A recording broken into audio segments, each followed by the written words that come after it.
Alright, well I guess this channel has just become Luke reacts to daily dose of football videos. That's what this is. In today's video, I'm going to be reacting to Henrik Larsson. I am over here right now, live on Twitch, hanging out with several of my Twitch subscribers, and we're watching reactions. We're having a good time.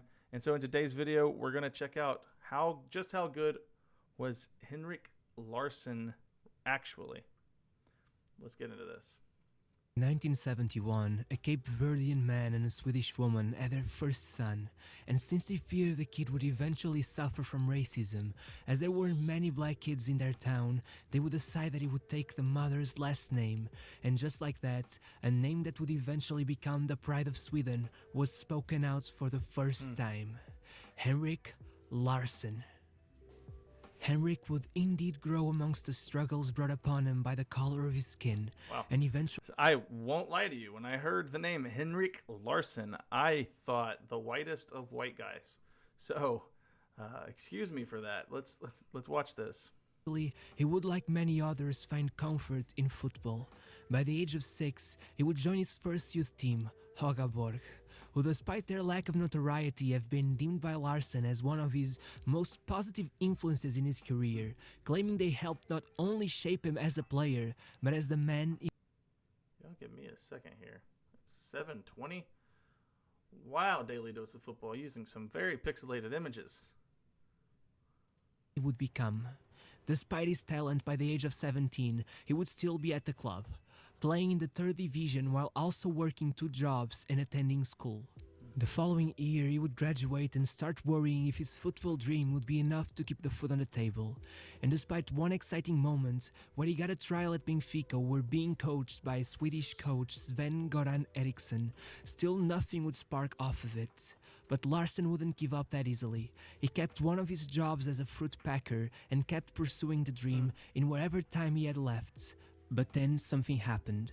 Mats Magnusson, who played at Benfica at the time Larsson had his trial, had been very impressed with the boy and was even more pleased to meet him when he found out they both were from the same city. Once Magnusson left Benfica, he went back to his hometown and joined Helsingborg, who were the biggest club locally, and once he found out Larsson was yet to make a move, he persuaded the board into signing him. Now in the 2nd division, hope sparked up and the now 20-year-old striker had to seize his dream, and he surely did, scoring 34 goals in 31 matches in his first season at the club, in great part due to his magnificent partnership with Magnusson himself. These performances would be enough to launch Helsingborg towards the Swedish top flight for the first time in 24 years.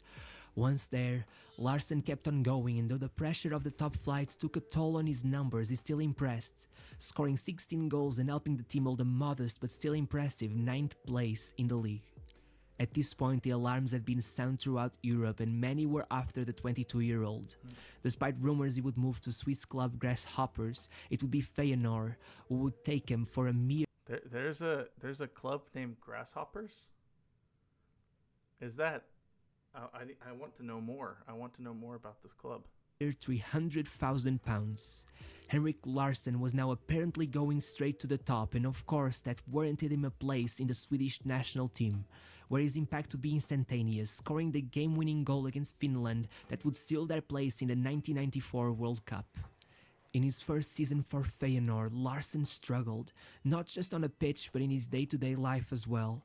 Perhaps the external factors like missing his family and adapting to a new culture were a big part of what made his first season relatively poor considering his standards. Over the summer, he would take part in the 1994 World Cup, which, due to a combination of relatively lucky draws and good performances from... All I know about the 1994 World Cup is USA showed up and showed out. That's all I remember. The Swedish national... Just remember it. All right. Team would become historic for the country. After managing to come out of a group with Russia, Cameroon and Brazil without a single defeat, wins over Saudi Arabia and Aji's Romania would lead them to the semi-finals where they'd meet Brazil yet again. losing this time around as Romario got the single goal of the match. At this point, Larsson had only played a little more than 100 minutes, but he would get a good chunk of playing time in the third place match against Bulgaria, where he would even manage to get his first World Cup goal. Though at club level he seemed to finally be getting used to his new lifestyle and settling in his new country, Larsson was still unhappy about the place he was in his career. Feyenoord kept changing coaches, which would lead him to be played in odd positions, and as a rotation policy that would see him be subbed off at around the 60-minute mark, even if he was performing well, was put into place, he would decide to leave the club. Unfortunately, after making this known to the club, they would refuse to let go of him, and only after a court battle would he be allowed to leave. Still, Larsson did have some bright moments at Feyenoord, winning the Dutch Cup twice and in individual terms even managing to score a hat-trick against Werder Bremen in the Cup Winners' Cup. Regardless, once that was done, he would decide to join Celtic, and man oh man did his career skyrocket from there on. In his first season, he would be Celtic's top scorer with 16 league goals as he led the club to an historic First Division title, the only one they had won since 1988, and it came right at the perfect... How am I... Wait. They hadn't won a League Cup since 1988? I thought, legitimately, I thought that, like, the only teams who ever won the Premiership were Rangers and Celtic, like 54 wins and 55 wins. He stopped Rangers winning 10 in a row. Oh, Rangers had won 9 in a row at this point. I see. So Celtic hadn't won in a long time. Okay. All right. Perfect time to stop their rivals Rangers from beating their record of 9 titles in a row. The second season at the club would be an odd one. Following the departure of manager Wim Jansen, despite the successful season he had, there were rumors that Larsson could be already getting his next move, but in reality he would stay and get a new role under the new manager, where he would be substantially more prolific, scoring 38 goals in a season, being not only the league's top scorer but also winning the award for the best player in the competition. Regardless, this would not materialize trophy-wise, as Celtic would finish second to Rangers in the league, while also losing the final of the cup to their rivals. As fans expected this incredible goal-scoring form to carry on to the next season, Larsson would start by getting 8 goals in the first 9 matches, but then, in a UEFA Cup match against Lyon, Larsson would get into a tough challenge and break his leg in 2 different places. As you might imagine, this horrific injury saw him out of... That's gonna be nasty on the old YouTube. That might get a content ban for me. Wow, that was tough. Okay, now that I see that again, I actually remember. I think when Corey tore his ACL, he was doing some reactions to nasty football injuries, and I think that's why I know his name. That was disgusting. Oh, wow. It's amazing to me that players come back from injuries like that and still have good professional careers. Of the pitch for 8 months, only returning in the last match of the season. After an injury like this, it was more than understandable if Larsson slowed down and took a while to get back in form, but no. He started the season with 12 goals in 9 matches.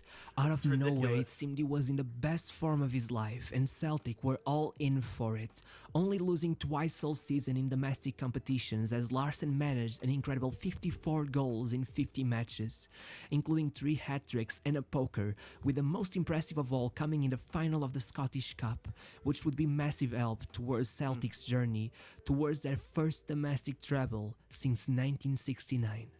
Of course, this exceptional goal scoring had to be subject to some awards, as Larsson took home the much desired European Golden Boot, as well as another Player of the Season award. In other terms, he would also get some impressive compliments from Rangers coach at the time, saying, "Larsson is one of the best strikers in Europe, maybe the world. If you watch Batistuta, he is sometimes not seen for 90 minutes, but he scores 2 goals. Larsson has even more, because besides being a good player and a goal scorer, he has a tremendous work rate."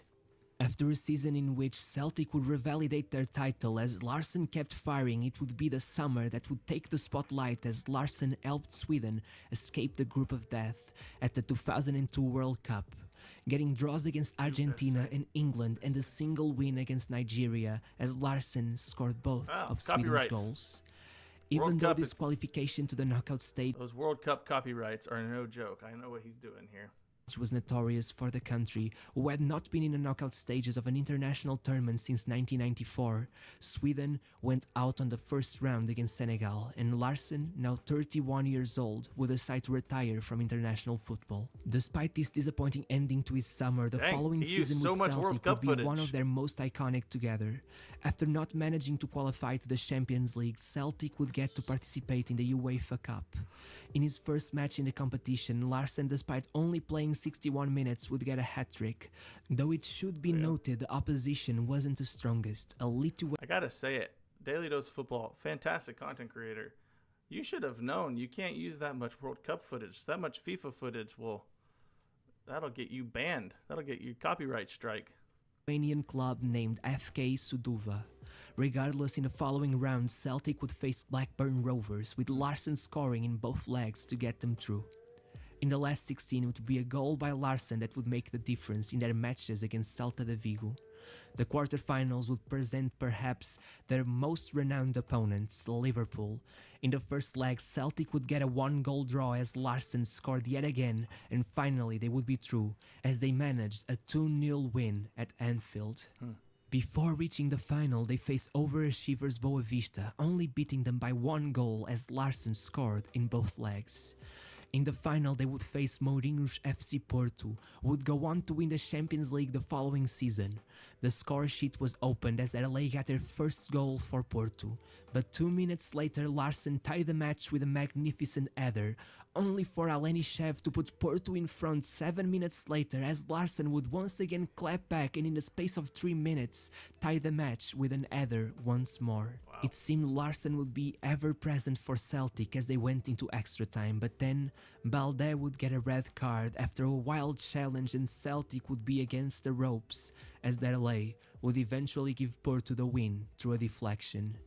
If this was already enough heartbreak for a season, let me make it known that Celtic also finished second in the league, tied in points with Rangers, while also once again losing to them in the final of the League Cup.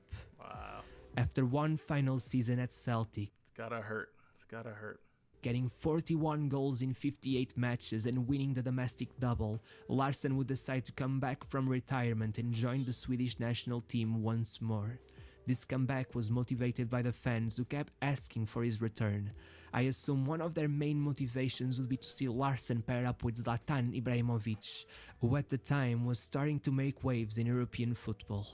The tournament would be relatively successful as Sweden got to the quarterfinals and Larsson got the goal of the tournament award for his header against Bulgaria. I've seen that header. That's a beautiful header right there. I've seen that clip. Wow. At this point, Larsson was 33 years old and was finally getting his move to a top team, joining FC Barcelona on a free transfer in a 1-year contract with the option to extend for a further year. It would start well, easily fulfilling his role as backup striker to Samuel Eto'o and sometimes Julie. His positive impact would eventually get him a considerable amount of starts for the team, but it would all come crashing down as Barcelona suffered 2 consecutive defeats, first to AC Milan in the Champions League and then against third division side Gramenet in the Copa del Rey, a match that would interestingly enough be Messi's first ever start for the team. These bad results led Larsson to start being utilized as a substitute again, and the next time he was in the starting lineup, an even greater upset occurred. The match would be Larsson's first El Clásico, and though Barcelona were comfortably winning the match by the 70th minute, Larsson would go down and rupture both his meniscus and his ACL, only coming back for the final 2 matches of the season. Though Barcelona would still win La Liga without him that season, they would go on to extend his contract for 1 year, and as Larsson came back, he would have a dream season to say the least. Up to this point, the 34-year-old had only played 16 Champions League matches, but that season he would play 10 out of the possible 13 as Barcelona made their way to the final. So far, he had only managed 1 goal contribution across the tournament, but as he came in the 61st minute with Barcelona trailing 1 goal behind Arsenal in the final, he would be quick to set up Samuel Eto'o's equalizer before once again making the difference by assisting Belletti's game-winning goal. That would be Larsson's last match for the club, and as much as it might have been a time filled with upsets, he would live as a hero for the club. After the match, Henry, who would actually join Barcelona a few seasons after, would say the following: "People always talk about Ronaldinho, Samuel Eto'o, Ludovic Giuly and everything, but I didn't see them today. I saw Henrik Larsson. He came on, he changed the game. Wow. That is what killed the game." And by the time he left, Ronaldinho would say that he grew to admire him more and more over the years, and that he considered him one of his idols. In the 2006 World Cup, Larsson would score the equalizing goal in the last minute of their last match of the group stage against England to ensure that Sweden would not depend on the other match's results to go through.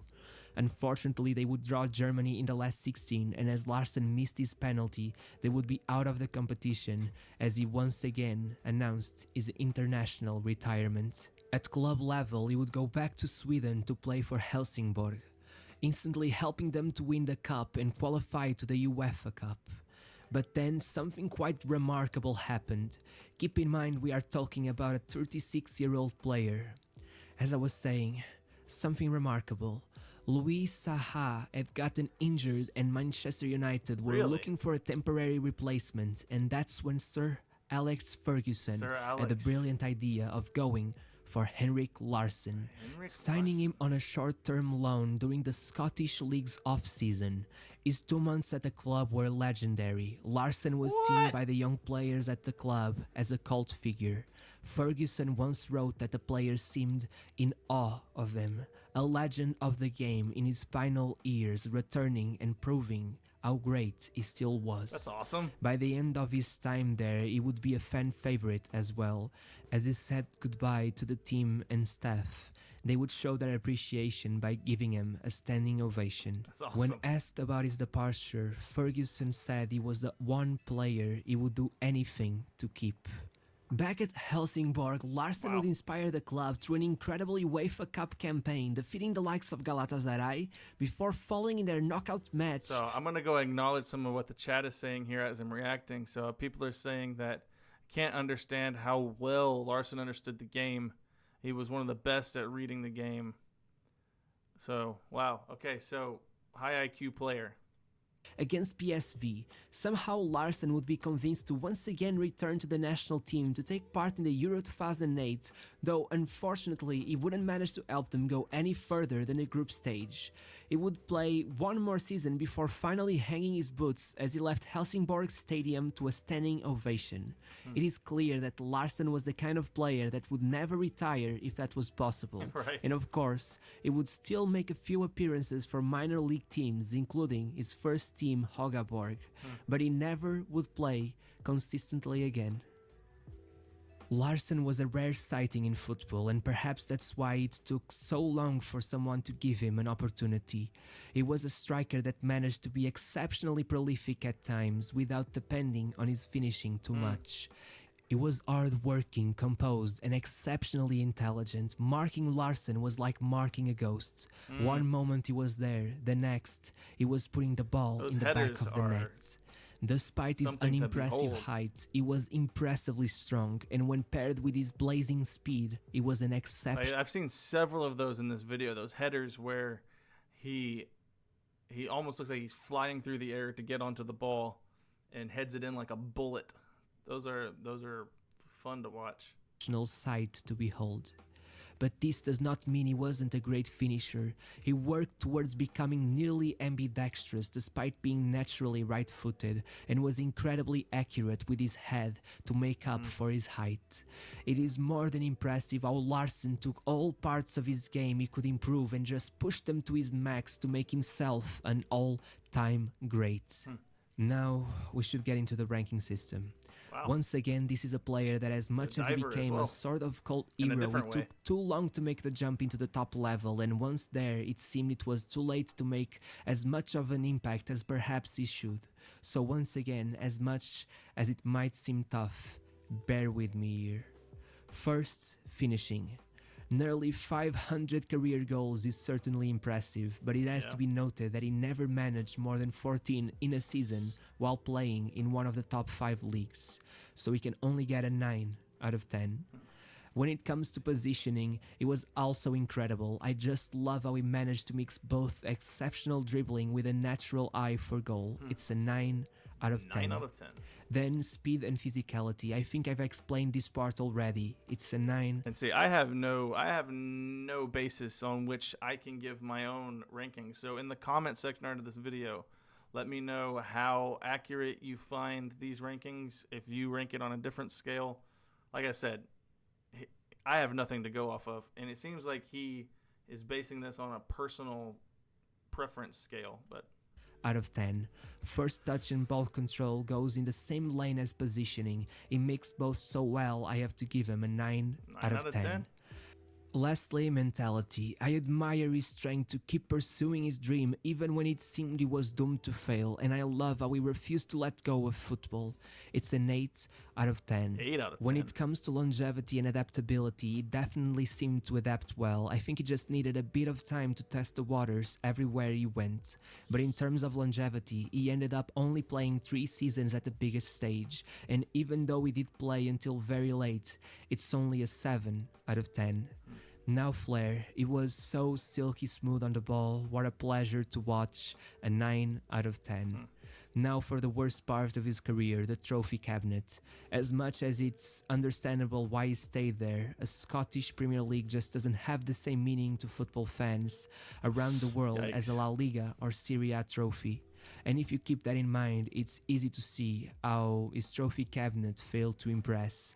Even the one Champions League he has. Yikes, I've got some Scottish viewers in the chat right now. They're probably not happy to hear that. Probably not happy to hear that at all.